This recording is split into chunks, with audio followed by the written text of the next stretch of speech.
Assalamualaikum warahmatullahi wabarakatuh.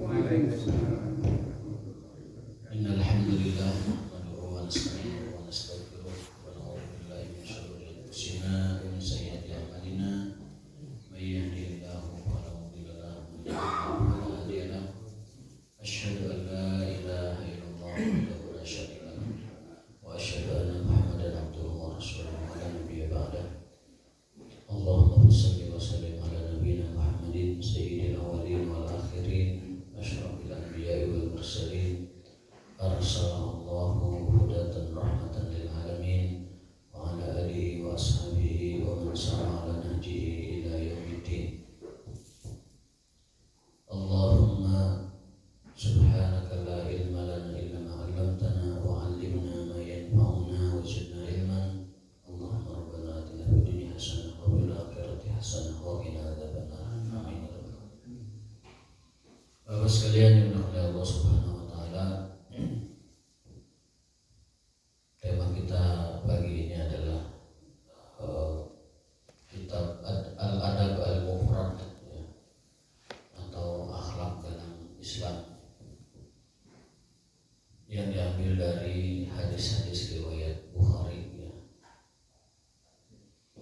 Dan tema kali ini adalah Al-Hadis lil Marid wal A'id, hadis tentang keutamaan ataupun pahala yang besar bagi orang yang mengunjungi orang sakit. Masih begitu ya, kemarin belum selesai. Hadis pertama,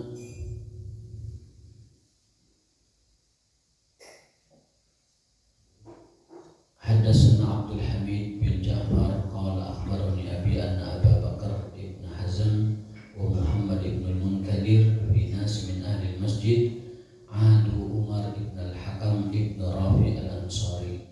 Disebutkan di sini bahwa dari Ibnu Munkadir disebutkan jamaah masjid atau ahli masjid, disebutnya min ahli masjid. Adu Umar bin Hakam, mengunjungi Umar bin Hakam yang sedang sakit. Orang Ansar, orang Madinah.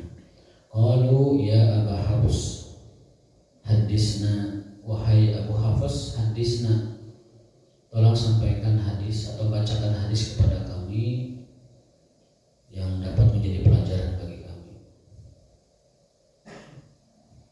Qala sami'tu Jabir ibn Abdullah radhiyallahu ta'ala anhu qala sami'tu an-nabiy sallallahu alaihi wasallam yaqul.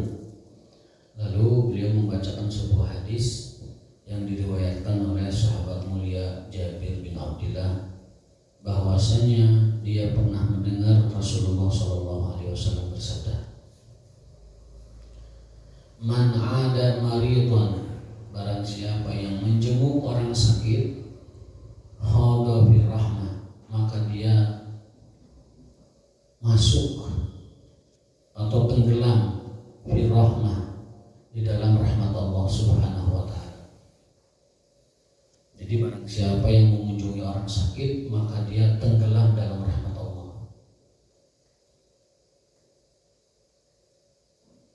Dan rahmat Allah itu adalah sesuatu yang paling besar, yang paling kita butuhkan dalam kehidupan. Karena orang masuk surga pun bukan karena amalannya, tapi karena rahmat Allah. Orang masuk surga bukan karena amalannya, tapi karena rahmat Allah Subhanahu wa taala.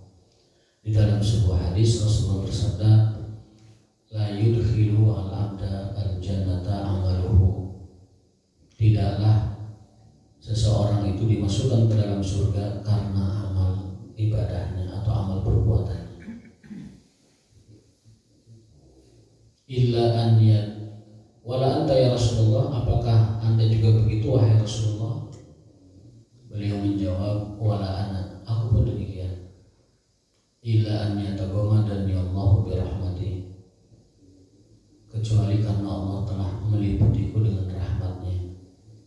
Jadi sekali lagi, yang menyebabkan, yang memasukkan kita ke dalam surga bukan amal kita, bukan perbuatan baik kita, bukan ibadah kita, tetapi rahmat Allah Subhanahu wa taala.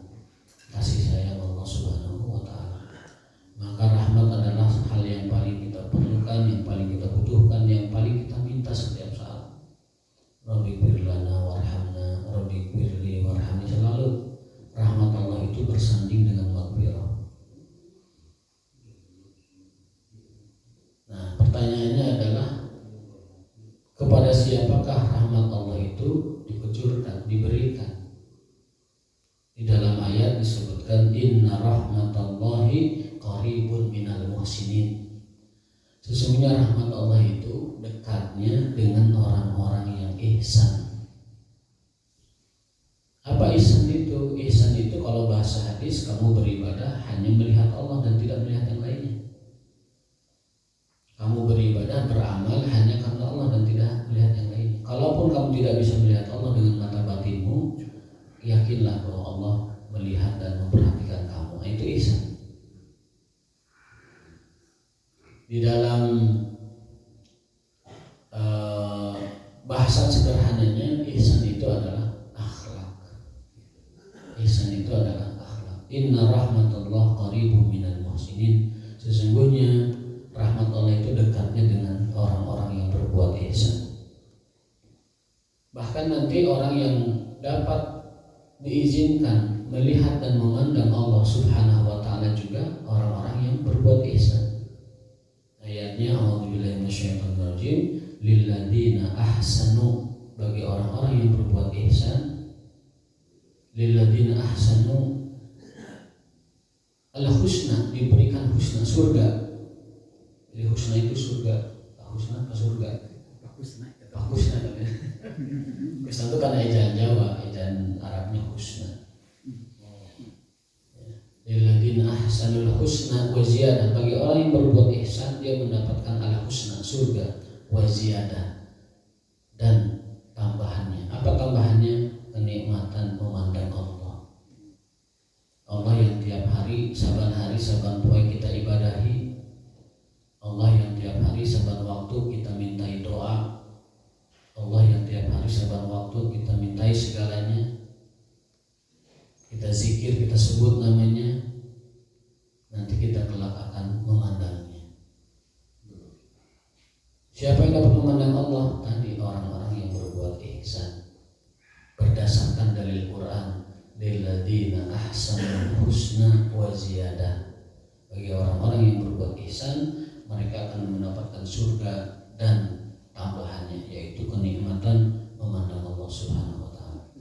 Bahkan kata para ulama, kalau kita saripatikan, kita peras, kenikmatan surga itu yang paling tertinggi itu 3. Kalau kita peras dari seluruh kenikmatan surga, kalau kita peras itu hanya 3. Selebihnya itu nikmat, tetapi tidak senikmat yang 3 ini. Apa yang pertama? Bertemu dengan Allah, memandang Allah yang maha indah. Yang kedua adalah bertemu dengan Rasulullah Sallallahu Alaihi Wasallam, sosok yang kita cintai, yang kita agungkan, yang kita ikuti, yang kita besarkan namanya, yang kita sholawati dan seterusnya. Nanti kelak akan berjumpa. Dan yang ketiga adalah bertemu dengan sanak keluarga, bertemu dengan anak cucu, bertemu dengan bapak, bertemu dengan kakek dan seterusnya. Itu 3 kenikmatan surga yang paling besar. Berjumpa dengan Allah, berjumpa dengan Rasulullah, berkumpul kembali dengan keluarga kita yang di dunia berpisah. Baru kenikmatan-kenikmatan lain yang sifatnya ragawi, ya, bidadari, buah-buahan, sungai-sungai, arak, madu, susu. Nah itu puncaknya itu. Kalau kenikmatan ragawi itu bidadari. Kalau kenikmatan batini yaitu memandang Allah Subhanahu wa taala. Maka mudah-mudahan Allah taala memudahkan kita untuk jalan menuju surga. Dan jalan surga itu ternyata tidak susah. Apa? Talabul ilmi. Berdasarkan hadis Nabi alaihi wasallam, man salaka thariqan yaltamisu bihi ilman sahalallahu lahu bihi thariqan ilal jannah. Barang siapa yang berjalan salaka, seseleket berjalan mencari ilmu, kan itu kan dia. Barang siapa yang salaka, ya suluk. Menjadi suluk itu apa? Menjadikan jalan kehidupan, menjadikan kebiasaan terus menerus. Barang siapa yang menjadikan, barang siapa yang menempuh jalan suluk mencari ilmu, maka Allah akan mudahkan jalannya ke surga. Itu berdasarkan hadis Nabi alaihi wasallam. Jadi jangan pernah ragu bahwa thalabul ilmi kita ini adalah jalan-jalan kita menuju surga. kita menuju surga. Jangan pernah ragu. Apalagi yang kita bahas Al-Quran, hadis Rasulullah SAW, dan juga yang lain-lainnya. Kembali ke hadis kita, bahwa barang siapa yang menjenguk orang sakit, maka dia tenggelam dalam rahmat Allah. Khodo itu kalau ada laut terus ke dalam, nah itu khodo namanya. Kalau dakhala itu masuk, ini khodo, masuk dan benar-benar tenggelam gitu. Barang siapa yang menjenguk orang sakit, maridon di sini bentuknya nakirah, tidak disebutkan secara spesifik. Man ada maridon, barang siapa yang mengunjungi orang sakit, maka dia tenggelam dalam rahmat Allah. Dan rahmat Allah adalah hal yang paling kita perlukan dan butuhkan. Tadi sudah jelaskan. Kenapa? Karena orang masuk surga itu dengan rahmat Allah, bukan dengan amalannya. Nah, lantas apa itu fungsi amalan? Amal dan ibadah kita itu nanti menentukan makom dan manzilah kita di surga. Ya, amal kita, ibadah kita kan beda-beda tiap orang. Nah, itu menentukan tingkatan kita di surga. Beda-beda tiap kita. Ya. Ada dalam hadis waqra'il Qur'an warattil kama turattil wartaqi. Bacalah Quran terus, tartilkan Quran terus, karena nanti manzilah kamu di surga berdasarkan bacaan kamu terhadap Al-Quran. Waqra' warattil wartaqi. Semakin kita banyak Qurannya, semakin irtiqo, semakin naik manzilah kita di surga. Kalau kita ingin tahu di mana posisi kita di surga, lihat bacaan Qurannya. Kalau kita ingin tahu tempat kita di surga, manzilah kita, lihat bacaan Qurannya. Kalau dia satu hari satu juz, ya sudah keukur manzilah di Qurannya, manzilah di surganya di tempat yang mana. Makanya para ulama dulu mengkhatamkan Quran itu luar biasa. Imam Syafi'i sampai 60 kali dalam satu bulan itu kalau Ramadan. Berarti kalau di luar Ramadan setengahnya saja, itu bisa 30 kali khatam. Berarti satu hari berapa? 6 juz kurang lebih, dan lain sebagainya. Karena menyadari bahwa tingkatan kita di surga itu tadi bisa diketahui dengan bacaan Quran. Dan kalau kita ingin tahu makom kita di hadapan Allah, ya, lihat posisi ibadah kita. Ya, idza aradta an ta'rif maqamaka indallah fa'lam min haitsu aqamaka. Jika kamu ingin mengetahui manzilah kamu, kedudukan kamu di sisi Allah, maka perhatikan di tempat mana Allah menempatkanmu, posisi itu. Itu kata orang hikmah gitu. Kalau kita ingin tahu makom kita di sisi Allah, lihat diri kita. Allah menempatkan kita di posisi apa ini? Ahli masjid, alhamdulillah. Berarti makom kita di sisi Allah baik. Thalabul ilmi, Allah menempatkan kita sebagai thalibul ilmi, maka itulah makom kita di sisi Allah. Idza aradta an ta'rif maqamaka indallah fa'rif min haitsu aqamaka Allah. Kalau kamu ingin tahu makom kamu di sisi Allah, maka ketahuilah di sisi mana, di tempat mana Allah menempatkan kamu. Kalau kita dimudahkan sholat berjamaah, dimudahkan thalabul ilmi, dimudahkan baca Quran, itulah makom kita di sisi Allah Subhanahu wa ta'ala. Maka mudah-mudahan dengan kita menjaga ibadah-ibadah yang dasar kita ini, itulah kedudukan kita di sisi Allah Subhanahu wa ta'ala. Kita butuh rahmat Allah, dan rahmat Allah itu diberikannya kepada orang-orang yang muhsinin, berbuat ihsan. Ya, tidak mungkin rahmat Allah dikucurkan kepada ahli maksiat, ya, ahli kufur. Maka hadis ini yang tadi jangan disalahartikan, bahwa seseorang lanjut dikhilu al-abda amaluhu, seseorang tidak akan dimasukkan ke dalam surga oleh amalnya, amal ibadahnya, tapi karena rahmatnya. Jangan dihentikan di situ. Akhirnya dia berkuar-kuar di hadapan masyarakat bahwa Nabi pun tidak dijamin masuk surga. Pernah ada statement itu dan menggemparkan itu, karena dia memahami hadis ini sepotong, tidak dijelaskan seluruhnya. Di akhir hadis itu Nabi bersabda, "Wala anta ya Rasulullah, apakah engkau juga begitu wahai Rasulullah?" Kata sahabat. Nabi menjawab, Nah wala ana, aku pun begitu, aku pun tidak masuk surga karena amalku, tapi karena rahmat Allah.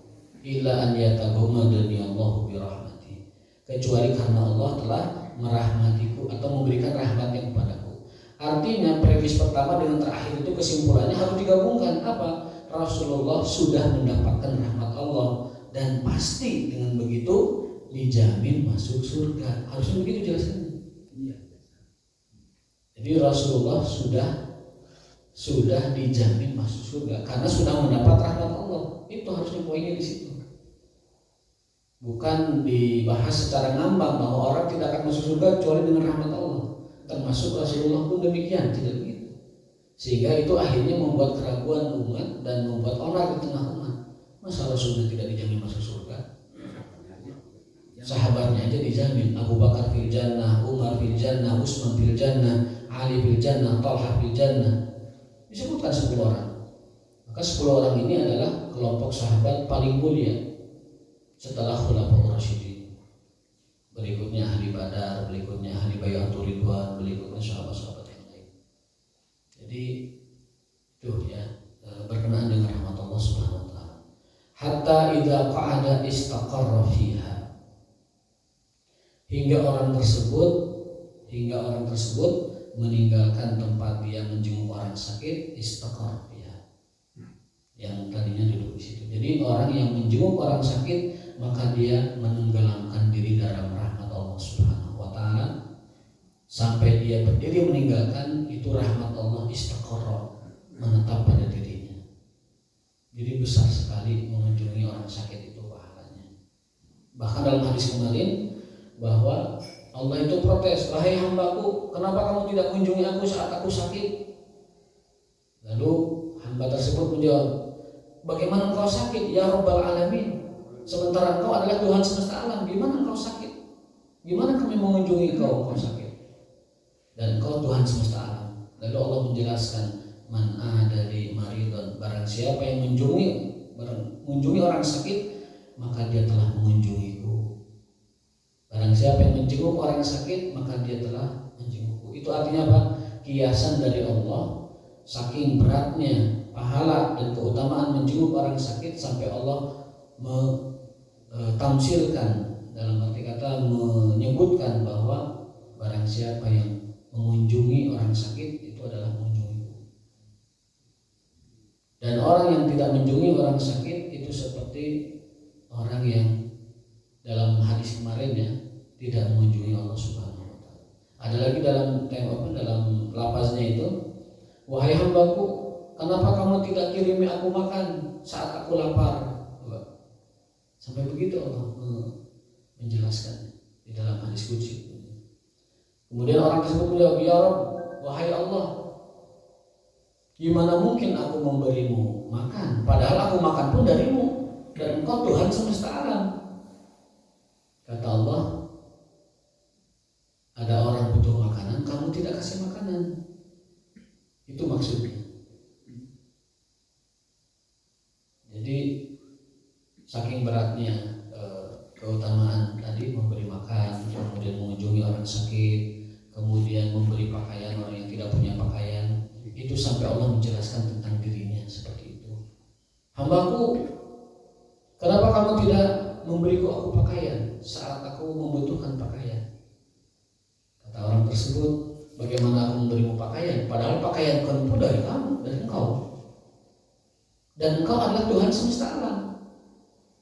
Maka kata Allah, ada orang membutuhkan pakaian tapi kamu tidak memberinya. Itu hadis Abu Hurairah dari Rasulullah SAW, diriwayatkan oleh Imam Bukhari dan juga Imam Muslim, nomor 2569 yang pernah kita pelajari. Satu lagi yang kurang, wahai hambaku, kenapa kamu tidak kasih aku air padahal aku haus? Kata orang tersebut, wahai Tuhan, gimana mungkin aku memberimu air padahal engkau yang memberiku air dan engkau Tuhan semesta alam. Selalu ada itu, dan engkau Tuhan semesta alam yang memiliki semuanya gitu. Lalu Allah menjelaskan, ada orang yang butuh air tapi kamu tidak memberikannya. Itu kadang-kadang dijadikan olok-olok. Kalau ada hadis kayak macam begitu, misalkan intan surulayan suhu, Masya Allah, Allah kan maha kuasa. Enggak ngerti. Tidak ngerti, karena tidak tidak baca tafsir. Intan surullah yang surkum itu tafsirnya intan surudinallah yang surkum. Kalau kamu menjaga agama Allah, kalau kamu menolong agama Allah, Allah akan menolong kamu. Apa menolong agama Allah itu? Memakmurkan masjid, menolong du'afa dan fuqara, masakin, menghidupkan majlis taklim, menghadiri majlis taklim. Itu menolong agama Allah. Kalau kita lakukan itu, Allah akan menolong kita dalam keluarga kita, menolong kita dalam bisnis kita, menolong kita dalam usaha kita, menolong kita dalam kehidupan kita. Itu rumus. Kalau kita tolong agama Allah, Allah akan tolong dalam urusan-urusan kita. Itu makna intan surullah yang surkum. Dalam satu tafsir itu, jangan diartikan seperti orang Yahudi. Orang Yahudi itu ketika disuruh sedekah, apa kata mereka? Yadullahi maglulah. Tuh, Allah mah sedekah tuh dek merek Allah. Yadullahi maglulah. Itu cara Allah mah. Lain kieu. Orang Yahudi itu nafsirkan begitu. Ada lagi lebih parah lagi. Ketika disuruh sedekah, suruh zakat, apa orang Yahudi bilang? Innallaha faqirun wa nahnu aghnia. Tuh Allah mah miskin tuh, minta sedekah. Masuk minta teh juruh gitu. Wa nahnu aghnia, urang mah beunghar. Sampai ke Tuhan saja orang Yahudi ngomong gitu. Waniyan innallaha faqirun wa nahnu aghnia. Karena Allah menyuruh memerintahkan zakat dan itu bukan untuk Allah. La nuridu minkum jazaa'an wa la syukura. Kami sama sekali tidak butuh terima kasihmu, tidak butuh rezeki darimu, tidak butuh makanan sedikit pun darimu. La nuridu minkum jazaa'an wa la syukura. Allah menyuruh zakat itu agar manusia itu sadar bahwa harta yang dia miliki itu adalah pemberiannya dan ada hak orang miskin di situ. Ketika disuruh zakat, orang-orang Yahudi mengatakan innallaha faqir wa nahnu aghnia. Coba bayangkan. Makanya tadi kalau ada orang menafsirkan kalau kamu menolong Allah, maka Allah akan menolong kamu. Lalu menafsirkannya begitu. Masa Allah harus ditolong? Ada hadis juga, ihfazillah yahfazka. Jagalah Allah, Allah akan menjaga kamu. Masa Allah harus dijaga? Jangan diartikan seperti itu. Tapi memang ada sih orang yang mulutnya itu kotor ya, sampai seperti orang Yahudi menafsirkannya. Kita tuh disuruh menjaga Allah, baru Allah akan menjaga kita. Nah, padahal maksud ihfazillah, jagalah Allah dalam hadis arba'in ya, jagalah hukum-hukum Allah.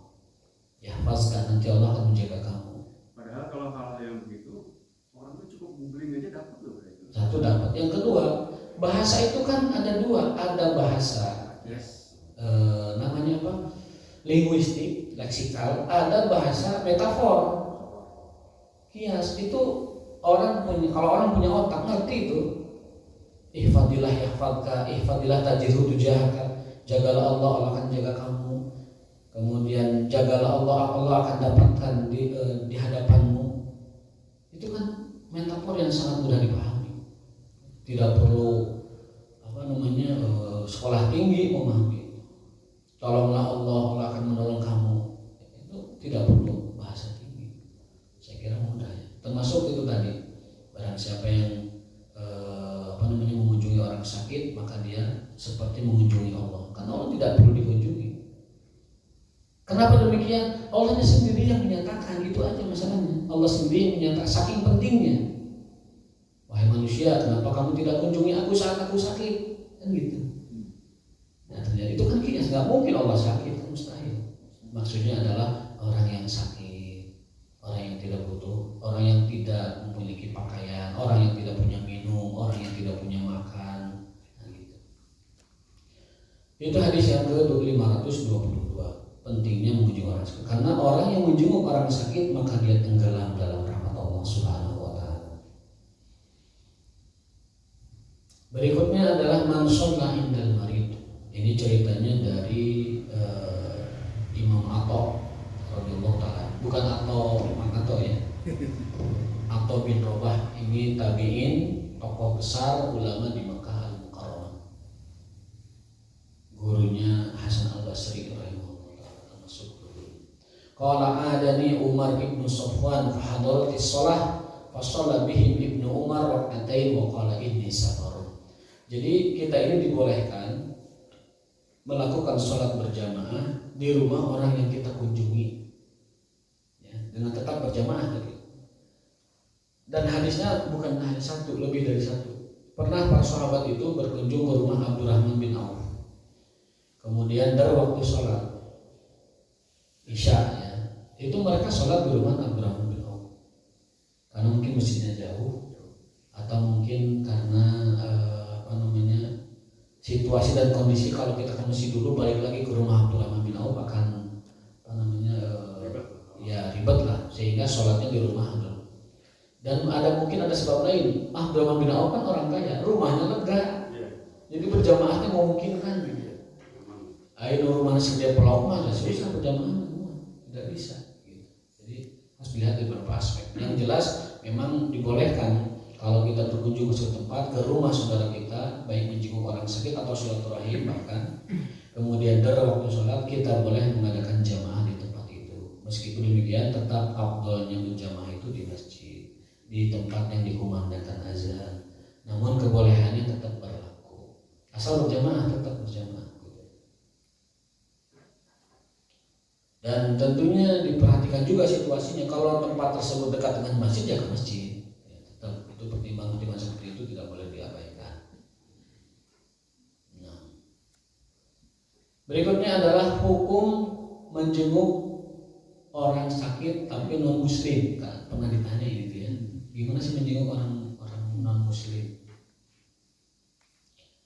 Kaidahnya begini, dalam hal-hal yang berkenaan dengan keduniaan yang sifatnya itu muamalah, maka sesama muslim dan non muslim boleh dilakukan. Contohnya tetangga kita non muslim anaknya lulus kuliah, sampaikan selamat ya atas kelulusannya.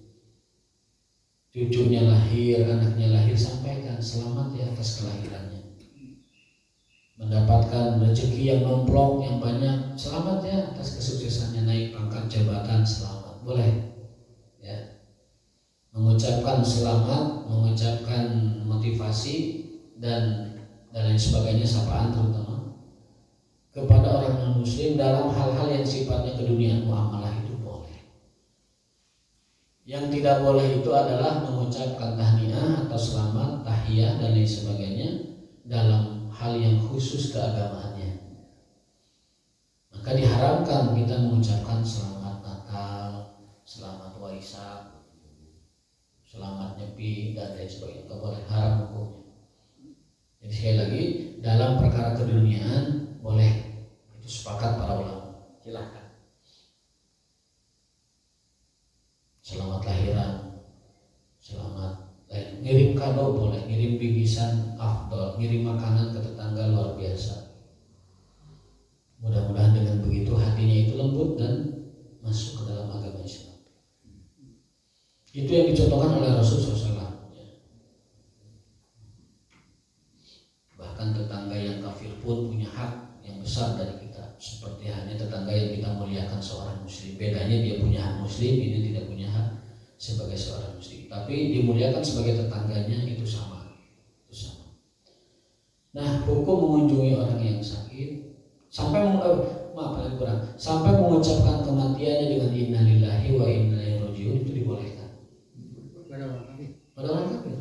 Justru itu yang dibaca. Kalau ada orang kafir meninggal dunia, mengucapkan kita innalillahi wa inna ilaihi rajiun. Stop. Jangan ditambah dengan doa. Jangan mentang-mentang ada stikernya, beri gue kirim Allahumma gfirlahu warhamhu wa'afihi wa'fu'anhu. Tidak boleh. Karena tempat orang kafir itu di neraka berdasarkan Al-Quran dan hadis Rasulullah SAW. Jadi jangan sampai latah sampai Allahumma gfirlahu atau Allahumma litahrim ajrahu atau doa-doa yang lain, ahsanallahu azzaak wa ghafara dzambak wa 'azama ajrak wa ghafara limayyitik. Kita ini takziah, ada doanya pertakziah itu. Bukan hanya innalillahi wa inna ilaihi raji'un, ada doanya. Apa itu? Ahsanallahu azzaaka, dalam riwayat Muslim. Ahsanallahu azzaaka wa ghafara dzambaka wa 'azama ajraka wa ghafara limayyitika. Itu doa kita bertakziah. Ulah takziah sibuknya Itu dulu sampaikan asallallahu azza wa azam ajrak wa ghafara dzambak dan wa ghafara li mayyitika dari doanya. Ada lagi yang panjang, innalillahi ma akhadha wa lahu ma a'ta wa kullun bi ajalin musamma faltasbir wa tahtasib.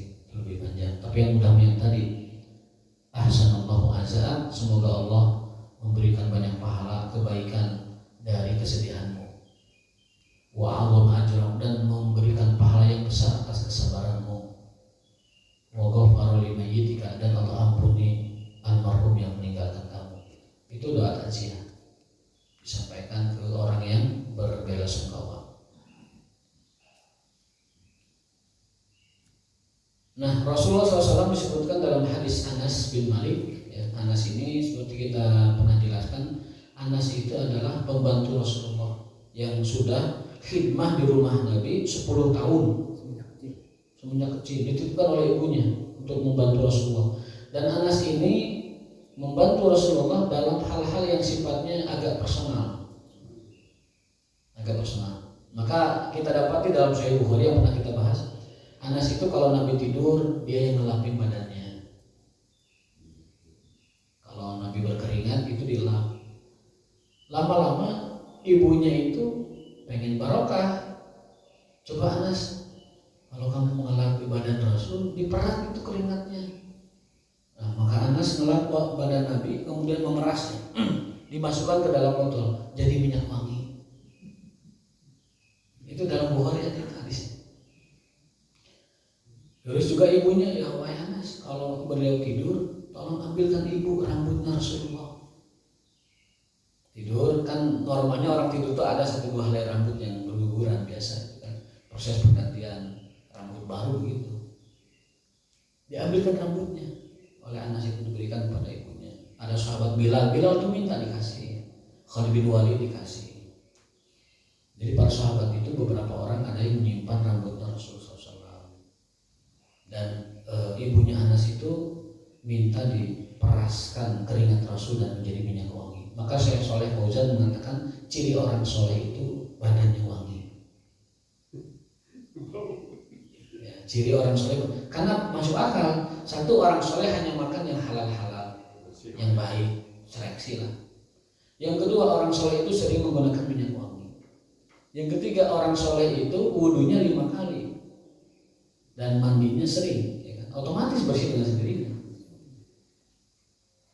Ya. Dalam hadis bahkan disebutkan Rasulullah SAW mengatakan, andaikan ada orang punya rumah, pinggirnya tuh sungai yang bersih. Ini Rasul sedang mengibaratkan orang yang menjaga sholat 5 waktu. Orang yang menjaga sholat 5 waktu dengan wudu yang baik, yang benar, itu seperti orang punya rumah, pinggirnya itu sungai yang bersih, seperti di Swiss mungkin ya, ngalir. Lalu orang itu tiap hari mandi 5 kali di sungai itu. Hal wajib min daroni, kata Nabi SAW. Apakah kalian akan dapati pada orang ini kotoran di badannya? Tidak akan. Nah, itu seperti orang sholat. Kalau orang sholat itu menjaga 5 waktu, dosa-dosanya, daron-daronnya, daki-daki maksiatnya itu hilang, pupus. Makanya sholat ke sholat penghapus dosa, azan ke azan itu penghapus dosa, Jumat ke Jumat penghapus dosa. As-shalawatul khamsu, sholat 5 waktu, antar sholat 5 waktu itu kafarah, penghapus penggugur dosa. Jadi ulama asal jaga sholat 5 waktu itu dosa mengurung. Tapi tadi catatannya seperti orang punya rumah, dia punya sungai, mandi situ 5 kali, ya, bersih. Nah, kata para ulama, ini hadis menunjukkan bahwa orang Islam itu selain maknawinya bersih sholat, juga fisiknya. Karena Nabi mengibaratkannya dengan orang punya rumah mandi 5 kali. Jadi kalau ada orang bebersih 5 kali itu bersih. Nah, orang soleh pasti wangi badannya karena bebersihnya saja 5 kali. Maka ulah sampai orang soleh badannya bau sayang manuk, hangruk, bau huut, bau huut. Kalau kita dekat pinggirnya bau huut. Nah, ini diperhatikan. Kata Syekh Fauzan, itu ulama besar dari Arab Saudi, ciri orang soleh itu adalah badannya wangi. Karena Rasulullah badannya wangi, keringatnya saja wangi beliau.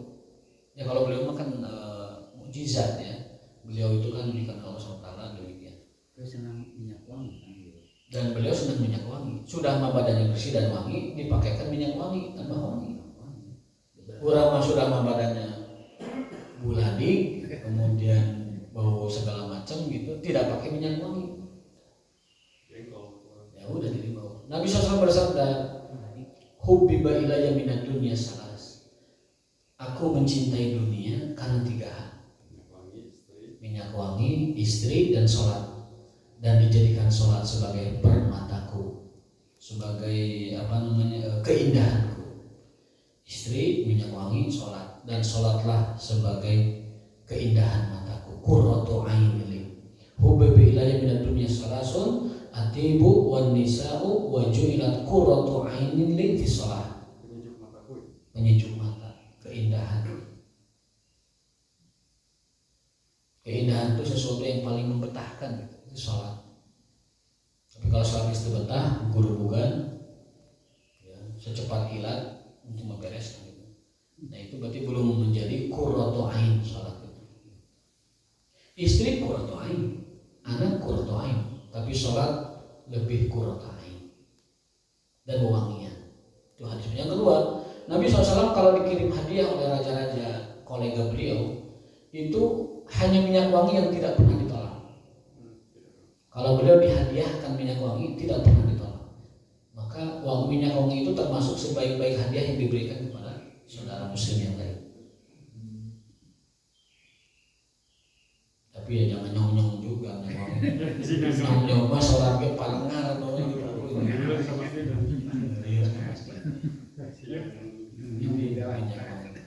Rasul pernah dikirim hadiah budak sahaya, pernah dikirim hadiah tabib, pernah dikirim hadiah harta. Itu ada sebagian yang dikembalikan, bahkan dikembalikan illa tiba, kecuali minyak wangi pasti diterima. Jadi hadiah yang tidak pernah ditolak oleh Rasul itu minyak wangi, sudah pasti tidak pernah ditolak minyak wangi. Nah maka kita gunakan itu sebagai sunnah ya, sebagai sunnah minyak wangi. Rasulullah SAW anna gulaman minal yahudi kan yakhdumu Nabi alaihi wasallam. Nah Anas ini pernah didoakan oleh Nabi karena ibunya minta, ya Rasulullah pangdoakeun pun anak. Ini kata ulama sunnah, dianjurkan kita membawa anak kecil kita kepada orang soleh minta didoakan, minta didoakan supaya kalau Rasul minta didoakan itu ke Ibnu Abbas doanya beda. Allahumma alimhu ta'wil wa faqihu fiddin. Ditepak dan ya Allah ajarkan anak ini ilmu dan faqihkan dalam agama. Maka Ibnu Abbas jadi ulama besar. Anas bin Malik tidak itu doanya. Anas bin Malik, Allahumma aksir malahu wa waladahu wa barik fi. Ya Allah, banyakin anak ini harta dan keturunannya dan berkahi dia di dalamnya. Maksudnya dalam kedua itu, harta dan keturunan. Dan doa Nabi teh beda dengan doa orang lain. Mustajab, manjur. Sepeninggal Rasulullah, Anas ini termasuk sahabat yang kaya raya dan anaknya banyak. Disebutkan kalau tidak salah 42 anak. Duka di sabaraha nama. Duka di sabaraha induk nama. Tapi 42 putra. Itu berkat doanya Nabi alaihi wasallam. Itu. Nah, sedikit catatan tabaruk dengan Nabi yang tadi, dengan rambut Nabi, dengan keringat Nabi, dengan bekas wudhu Nabi. Dalam hadis Bukhari, sahabat itu kalau Nabi wudhu yaktatilun, kadu yaktatilun, hampir-hampir mereka itu berkelahi rebutan air wudhu bekas Nabi. Nabi wudhu itu di bawah tuh di pulungan cair. Yang disepakati oleh para ulama, tabaruk tersebut hanya berlaku kepada Rasulullah SAW. Maka yang lain-lainnya jangan merasa dan sok-sokan ingin dibegitukan seperti Rasul. Itu yang masalah di sini. Sudah jadi ajangan kahor, sudah eyar di mana-mana, eyar sanagara, igur salembur, bukan kakoncara begitu. ingin diperlakukan seperti Nabi. Bekas kopinya tuh turubut di rumah, kemudian bekas bulunya, bahkan mohon maaf ludahannya ditean. Saya sampaikan bahwa yang kita tadi bacakan hadis-hadis dalam Bukhari, ulama sepakat itu hanya berlaku kepada Rasulullah. Karena Rasulullah memang berkah pada aslinya. Wa ja'alani mubarakan aina ma kuntu. Aku ini diberkati dimanapun aku berada. Itu Nabi Isa. Bagaimana dengan Nabi Muhammad SAW? Beliau itu diberkati dimanapun. Maka wajar kalau orang mencari berkah kepada beliau, karena beliau memang berkah pada hakikatnya. Itu beda dengan yang lain. Maka jangan diperluas bab ini. Mohon maaf, jangan diperluas. Tapi itu orang kan ingin privilege ya. Wah, saya mah turunan atau ingin atau seperti kakeknya, beda, jangan disamakan. Atau misalkan bukan keturunan tapi orang-orang biasa, para tokoh agama ingin diperlakukan seperti itu. Kalau sekarang Pak, kita datang ke Madinah mengunjungi bekas-bekas Nabi, mengunjungi sebagai napak tilas dan mencari ibrah pelajaran sambil mendoakan. dapat keberkahan nggak? Kita di sini Nabi dulu begini, di sini Nabi dulu begini. Selain kita, keberkahannya bukan dari tempat itu, tapi ittiba sunnahnya, mengikuti sunnahnya. Ibnu Umar itu kan orang yang paling ketat mengikuti sunnah. Beliau itu selalu mengikuti sunnah, bahkan Nabi berjalan kemana, Nabi jalan gimana, langkah kumaha diturutan Ibnu Umar. Nabi nunduk-nunduknya. Nabi nunduk, Nabi megang satu pohon, dia megang pohon. Kalau berjalan ada tapak kaki lebar dan kecilnya itu Ibnu Umar ikuti.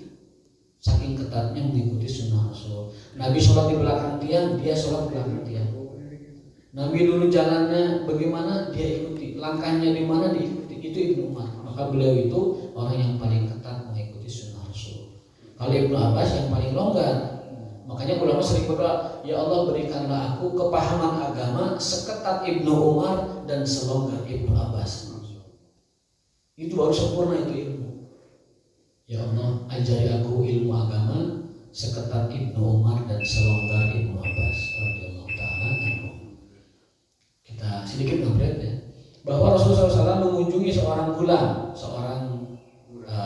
gulam, anak muda, remaja dari Yahudi, karena yakhdumu Nabi, yang pernah menjadi pembantu Nabi. Nah, Nabi punya pembantu bahkan orang Yahudi, tapi anak-anak, gitu. Pesuruh mungkin ya, pesuruh. Pamarido, lalu anak tersebut sakit. Fa'atahun Nabi man ya'udu, lalu Nabi mengunjunginya. Faqa'ada inda ra'sihi, dan duduk di kepala. Jadi sunnah mengunjungi orang sakit itu duduk di sebelah kepala. Gitu. Faqala aslim. Nah, masuklah ke dalam Islam. Jadi berarti si budak Yahudi itu belum Islam. Saat membantu Nabi, saat jadi pesuruh Nabi belum Islam. Dan Nabi kan tidak pernah memaksa orang masuk Islam, kecuali berasal dari keluasan hatinya, kemauannya. Nah, masuklah ke dalam Islam. Fanadhara ila abi, anak tersebut melihat bapaknya. Pak, menang masuk Islam, itu bahasa Arab. Wa huwa inda ra'sihi, dan dia di samping kepalanya. Maksudnya Nabi di samping kepala orang. Faqala lahu ati Abul Qasim. Nah, turuti Abul Qasim. Abul Qasim itu adalah Rasulullah. Karena Rasul punya anak namanya Qasim dan meninggal ya. Itu julukan Nabi itu Abul Qasim. Orang-orang yang non muslim tidak memanggil Rasulullah, manggilnya Abul Qasim. Kemudian nama saja Muhammad. Tapi kita dilarang Allah untuk menyebut nama Muhammad saja. La tad'u, jangan kamu jadikan memanggil Rasul kadoa ibadikum ba'da, seperti kalian manggil orang sesama kalian. Beda Rasul, jangan dipanggil nama. Enggak boleh, haram hukumnya. Haram hukumnya memanggil Rasul dengan nama ya Muhammad. Allah melarang. La tad'u, jangan kau panggil Rasulullah kadoa ibadikum ba'da, seperti memanggil satu sama lain dan antara lain. Lalu anak tersebut masuk Islam, fa aslama. Fa kharaja Nabi wa huwa sallallahu alaihi wasallam wa huwa yaqul alhamdulillahilladzi anqadhahu minan. Segala puji bagi Allah yang telah menyelamatkan anak tersebut dari kobaran api neraka. Jadi boleh kita mengunjungi orang sakit, yang musyrik, yang kafir, bahkan yang musyrik, dengan hadis ini dasarnya. Tetapi di sini ada maksud, Nabi mengislamkannya. Kalau tidak untuk maksud mengislamkannya, ya itu perlu dikaji ulang ya. Bolehkah kita mengunjungi? Tapi kalau lihat dari keumuman, karena mengunjungi sakit itu adalah masalah keduniaan dan muamalah, boleh-boleh saja. Boleh-boleh. Meskipun tidak untuk mengunjungi orang kafir. Namun ada sedikit lagi, mohon maaf terakhir, minta 2 menitnya. Nabi SAW melarang mengunjungi ahli maksiat walaupun dia sakit. Ya. Ini hadis dari Abdullah bin Amr bin As. Qala la ta'udu, bukan hadis berarti asar. La ta'udu syurabal khamri idza maridu. Janganlah kalian kunjungi para peminum minuman keras kalau mereka sakit. Jadi al-fasik, orang fasik